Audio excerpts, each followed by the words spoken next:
जय हिंद साथियों, study with GPM channel में आपका स्वागत है। आज हम आपको भौतिक विज्ञान की बहुत ही महत्वपूर्ण क्वेश्चन करवाने वाले हैं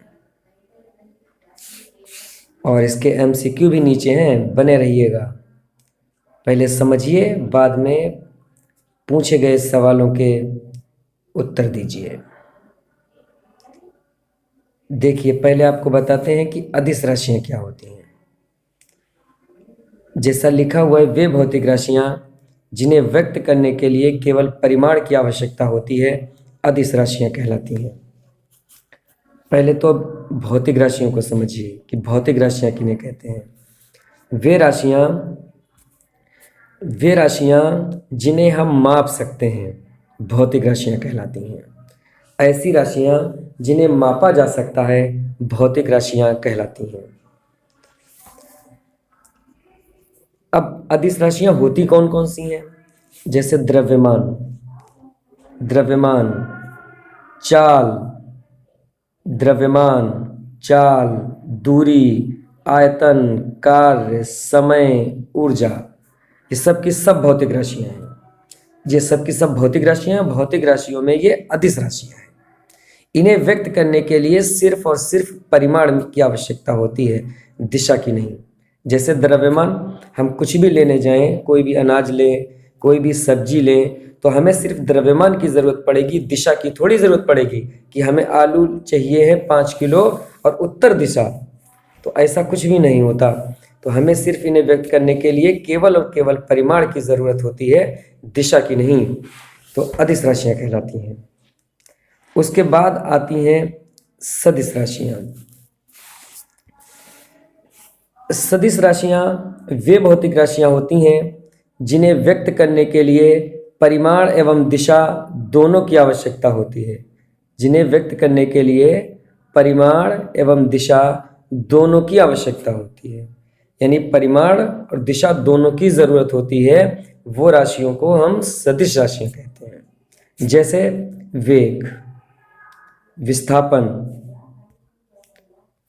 बल, त्वरण, संवेग, आवेग, ये आदि राशियाँ जो हैं, ये सब की सब सदिश राशियाँ हैं।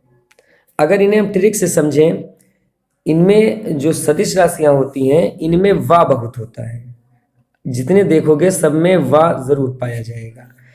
एक सिर्फ विद्युत धारा है जिसमें वा पहले आता है और वो अदिश राशि होती है। बाकी जिनमें वा पाया जाता है वो ज़्यादातर राशियाँ सदिश राशियाँ होती हैं।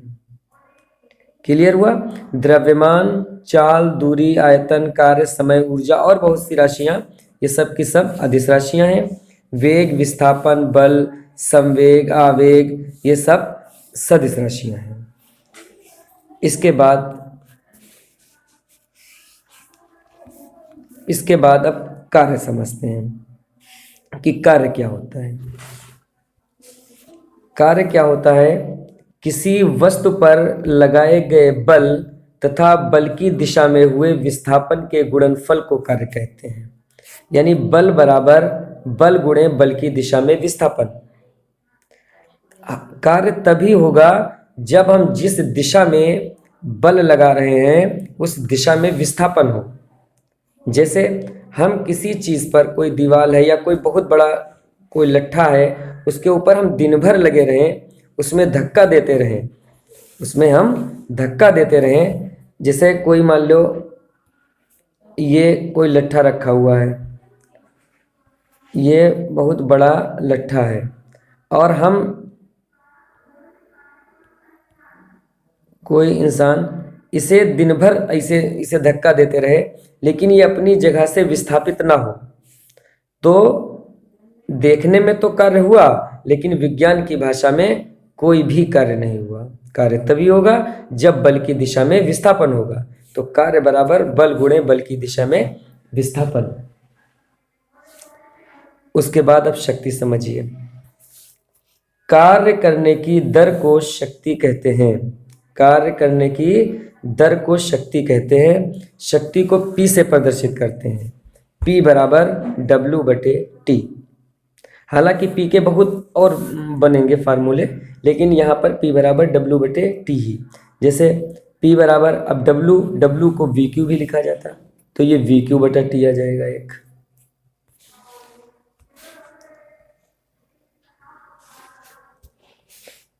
अब क्यू को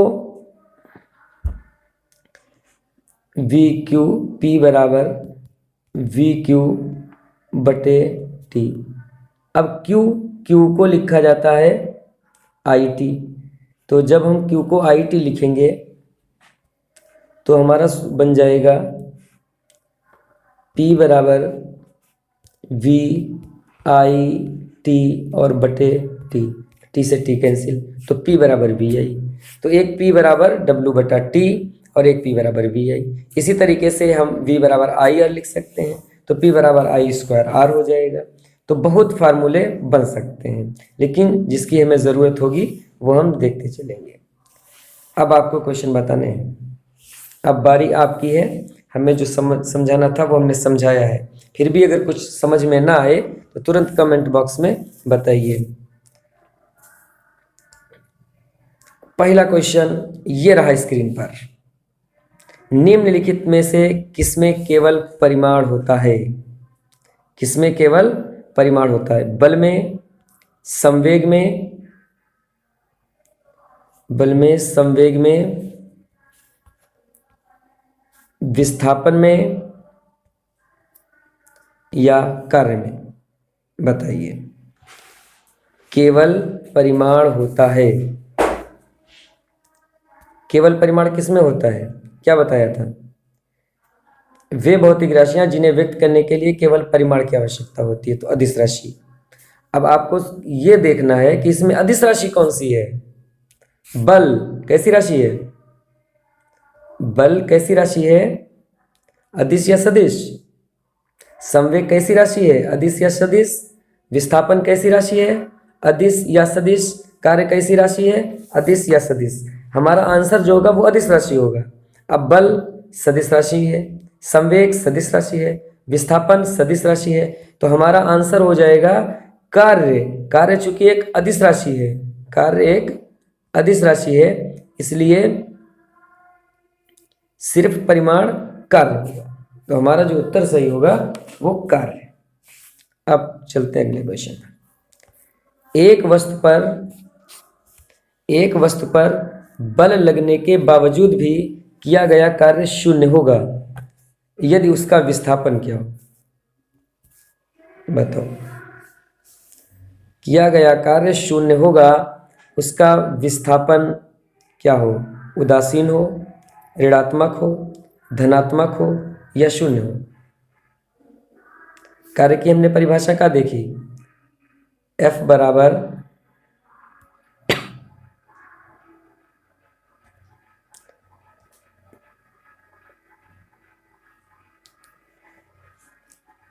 कार्य की हमने परिभाषा देखी कि W बराबर FD। कार्य की परिभाषा यानी बल गुणे बल की दिशा में विस्थापन। कार्य बराबर बल गुणे बल की दिशा में विस्थापन। तो कार्य शून्य कब होगा? यदि विस्थापन शून्य होगा, यानी W बराबर F गुणे 0, तो W बराबर 0। तो यदि विस्थापन शून्य होगा तो हमारा कार्य भी शून्य होगा। पहले हमने बताया, आप किसी दीवार पर, किसी लट्ठे पर दिन भर जोर लगाते रहें और वो विस्थापित ना हो तो कार्य 0 होगा। क्यों? विस्थापन 0 है। तो वही कह रहा है कि कार्य 0 कब होगा? तो कार्य शून्य होगा कब? यदि उसका विस्थापन शून्य होगा। तो हमारा आंसर सही कौन सा होता है? तो हमारा आंसर सही होता है शून्य। इसके बाद अब आगे चलते हैं। एक पोर्टर जमीन से 12 किग्रा सामान उठाता है और उसे जमीन से 1.5 मीटर ऊपर अपने सर पर रखता है। सामान पर उसके द्वारा किए गए कार्य की गणना कीजिए। अब इसमें m दिया गया, द्रव्यमान दिया गया, जमीन से इतने ऊपर सर पर रखता है, 1.5 मीटर ऊपर अपने सर पर रखता है, यानी इतने मीटर अपने सर पर रख के वो चलता है, यानी ऊंचाई दी गई है और आगे गुरुत्वीय त्वरण दिया गया है। आप कहोगे सर आपने फार्मूला तो बताया हमें कि कार्य बराबर बल गुणे बल की दिशा में विस्थापन, तो यहाँ पर कहीं विस्थापन दिया ही नहीं गया है। तो अब इसके लिए हम आपको बताते हैं कि जब विस्थापन नहीं दिया गया, कार्य बराबर वैसे बल गुणे बल की दिशा में विस्थापन होता है, लेकिन यहाँ पर विस्थापन नहीं दिया गया है, यहाँ पर द्रव्यमान का मान दिया गया है। अब बल F का मान दिया ही नहीं गया है, तो ऐसे के लिए अब हम क्या देखते कि जो किया गया कार्य है वो स्थितिज ऊर्जा के बराबर हो जाएगा, स्थितिज ऊर्जा के बराबर हो जाएगा mgh, W बराबर mgh, द्रव्यमान गुणे गुरुत्वीय त्वरण और गुणे ऊंचाई, हाइट है यहाँ पे। अब इनकी सबकी हम गुणा अगर कर दें, m यानी द्रव्यमान दिया गया है, द्रव्यमान दिया गया है इसमें 12 की ग्राम, ये दिया गया है, ऊंचाई 1.5 और गुरुत्वीय त्वरण 10। अब इनकी सबकी गुणा कर देंगे तो हमें मिल जाएगा कार्य W बराबर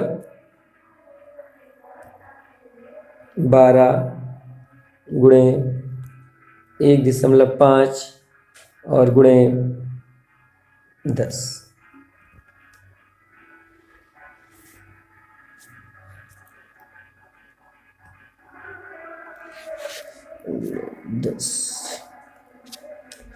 अब इसका जो W बराबर आएगा, इनकी जब गुणा करेंगे हम तो 1.5 दशावन 15, 150 होगा, एक संख्या के बाद दशमलव लगाओगे 15, और 15 12 की गुणा करोगे 180, तो हमारा आंसर सही हो जाएगा 180, बी ऑप्शन।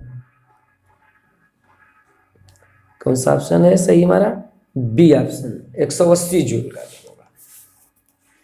अगला क्वेश्चन, निम्न में कौन अधिक कार्य कर सकता है?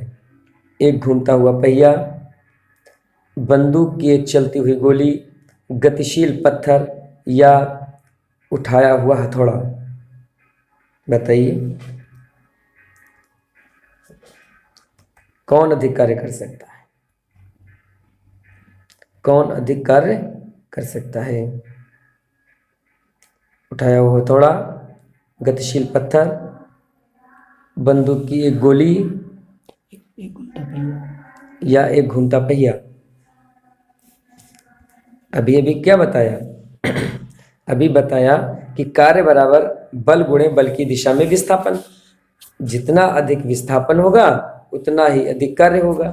अब इसमें सबसे ज्यादा विस्थापित कौन हो सकता है? अरे सर बंदूक की गोली सबसे ज्यादा विस्थापित हो सकती, इससे ज्यादा तो कोई विस्थापित नहीं हो सकता, तो हमारा आंसर बंदूक की गोली। अगला क्वेश्चन, निम्न में से कौन सी भौतिक मात्रा किए गए कार्य की गति को मापती है? किए गए कार्य की गति को मापती है। बल मापता है, वेग मापता है, ऊर्जा मापती है या शक्ति? बताइए। बल का होता है?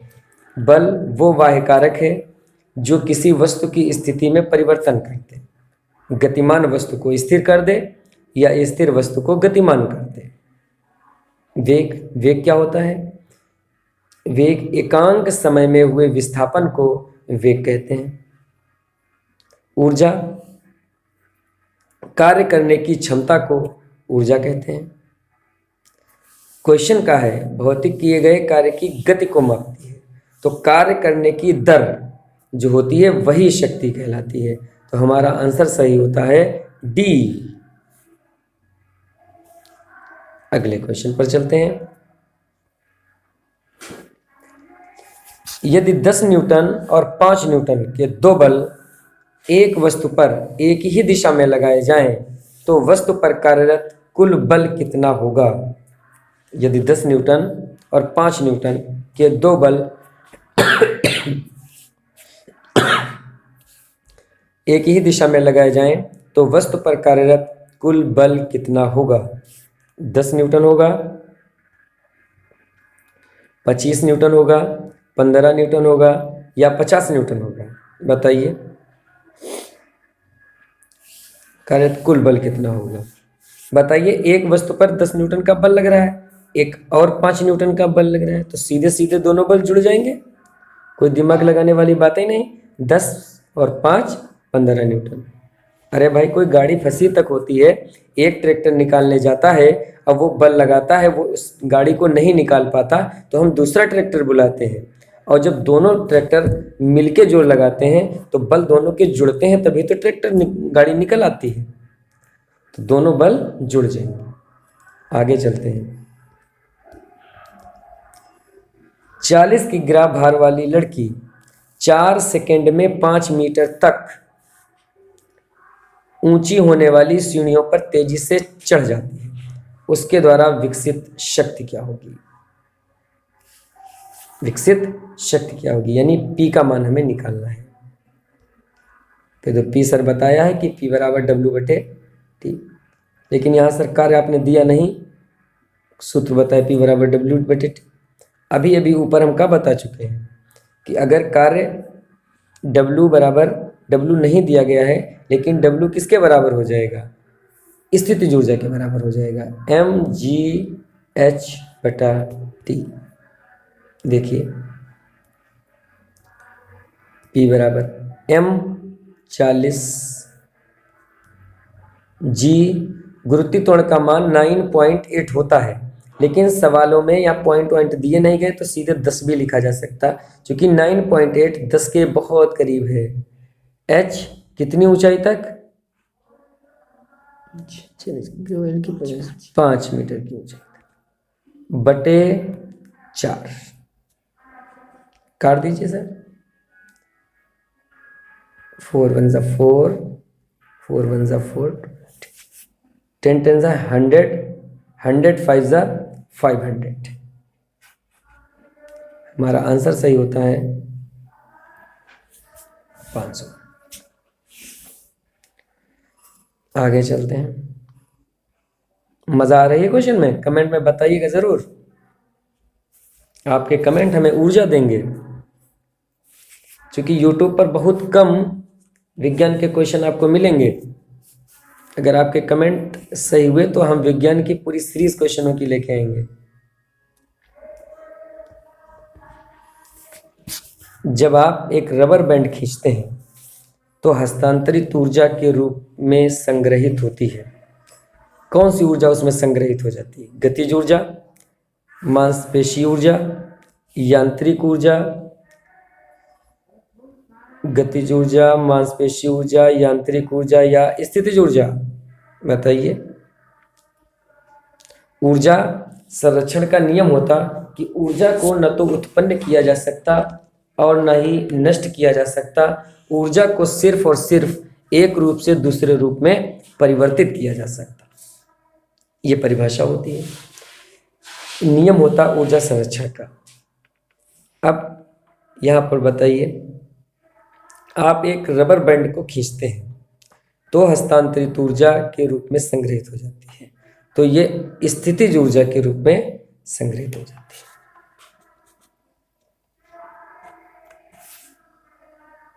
अगला क्वेश्चन, एक वस्तु की स्थितिज ऊर्जा में इसकी के साथ वृद्धि होती है। स्थितिज ऊर्जा में जो वृद्धि होगी वो किसके साथ होगी? वेग के साथ वृद्धि होगी, विस्थापन के साथ वृद्धि होगी, ऊंचाई के साथ वृद्धि होगी या दूरी के साथ वृद्धि होगी? स्थितिज ऊर्जा का जो हमने आपको सूत्र बताया तो वो U बराबर mgh। m का मान बढ़ेगा, स्थितिज ऊर्जा बढ़ेगी, g का मान बढ़ेगा, स्थितिज ऊर्जा बढ़ेगी, h का मान बढ़ेगा, स्थितिज ऊर्जा बढ़ेगी। तो यहाँ पर ऊंचाई दी गई है तो h, ऊंचाई मतलब h का मान बढ़ेगा तो बढ़ेगी, तो ऊंचाई में वृद्धि के साथ स्थितिज ऊर्जा भी बढ़ जाती है। स्थितिज ऊर्जा क्या होती? किसी वस्तु में उसकी स्थिति विशेष के कारण जो कार्य करने की क्षमता होती है उसे स्थितिज ऊर्जा कहते हैं, और किसी वस्तु में उसकी गति विशेष के कारण कार्य करने की जो क्षमता होती है उसे गतिज ऊर्जा कहते हैं। गतिज ऊर्जा का जो सूत्र होता है वो K बराबर ½ mv² होता है।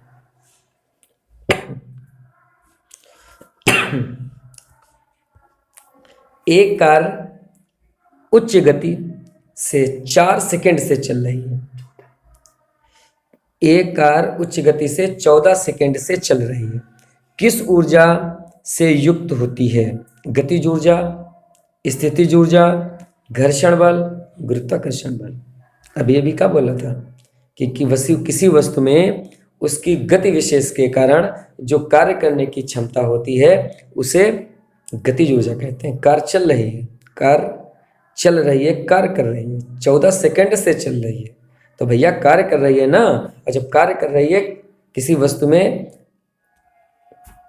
उसके चलने के कारण, गति के कारण जो कार्य करने की क्षमता होगी उसे हम कहेंगे गतिज ऊर्जा। अब आगे चलते हैं, अब मिलते हैं अगले वीडियो में। स्टडी विद जीपीएम को सब्सक्राइब कीजिए हमारे चैनल को और ज़्यादा से ज़्यादा लाभ उठाइए। Thank you.